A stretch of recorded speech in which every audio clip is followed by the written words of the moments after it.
Hello everyone, hope you all are doing well. So in this video, once we know the treatment protocols of female infertility due to the ovarian factors, now we are discussing the follicle monitoring. So what it is? It's basically a technique to track the events of a growing follicle.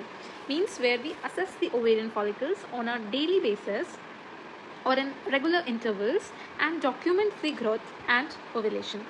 And it's not like it's important in only stimulated cycles, but it's equally important in natural cycles as well. So why follicle monitoring?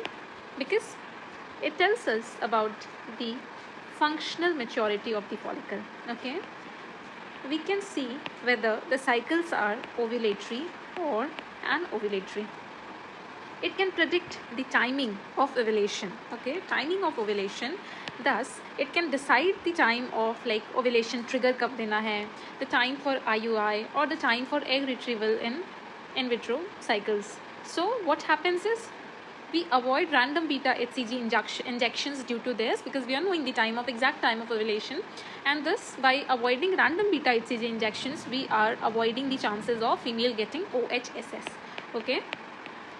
So this is the basic why of follicular monitoring. It is generally done between 9 to 20 days and via transvaginal cycles. We can see whether the follicles are growing at a good rate or not, whether there is no follicular growth, the follicle is growing, whether it ruptures or it doesn't rupture. Okay. So now the why of baseline scan. Okay, the baseline scan. So baseline scan, as we all know, is done on day 2 or 3, and via it we first of all rule out any pelvic pathology, any uterine abnormality or any ovarian like endometriosis, hydrosalpinx, any cyst. So first we rule out any pelvic pathology. Then we look for the ovaries, and in the ovaries we already know what we see: the ovarian diameter, volume, antral follicle count, and the stromal echogenicity, vascularity, RI and PSV. These normal values we already know. So once we see if these values are not in the normal range, okay, we have to see whether these values are in normal range or abnormal. So based on this we can classify the ovaries into 4 categories: the normal one, the PCOD one, the low reserve ovaries, or the poorly responding ovaries. Okay. So in the normal, you all know these values: 2 to 3 centimeter diameter, 3 to 6.6 cc volume, 5 to 12 follicles per ovary of size 3 to 5 mm approximately.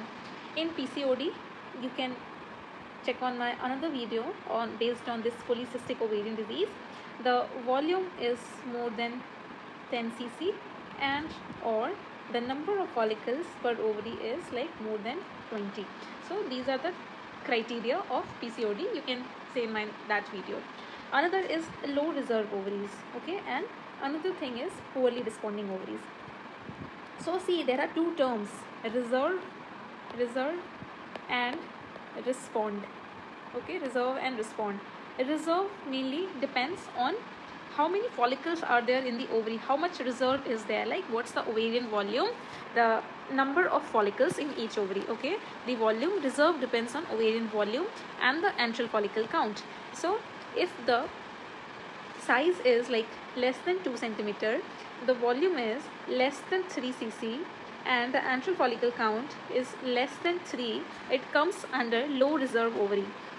Okay, and what do you mean by respond? Respond to ovulation inducing drugs, how the ovaries are responding to the drugs in stimulated cycles, and it mainly depends upon the stromal Doppler indices. So we already know the RI between 0.6 to 0.7 and the PSV like 5 to 10.